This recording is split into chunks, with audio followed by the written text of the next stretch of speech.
How to remove a stuck drill bit from a Black+Decker cordless drill. Now, first things first, what I always recommend is if it's stuck solid and you're not being able to untighten it from the like that, so you hold this section here, the chuck, and then this is your tightening screw here. So you want to hold the chuck and twist the tightening screw towards you, and that should loosen it. If not, let's just say it's not loosening and it's stuck solid, what could happen is that some grates or things like that could be stuck down there. So give it a blow, try it again.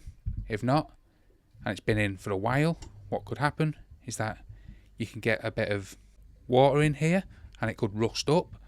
So what I recommend is getting some lubricant like WD-40, spraying it down here and then leaving it overnight like that. So spray your lubricant down here, that should loosen it up.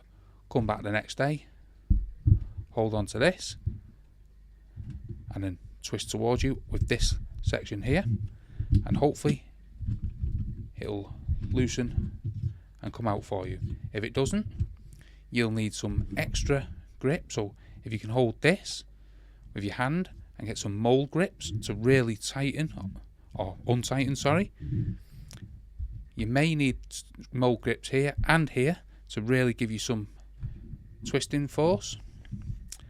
So that's some different methods how to get a stuck drill bit from your Black+Decker cordless drill. Hopefully you found that video helpful. If you did, smash the like, smash the subscribe, and thanks for watching.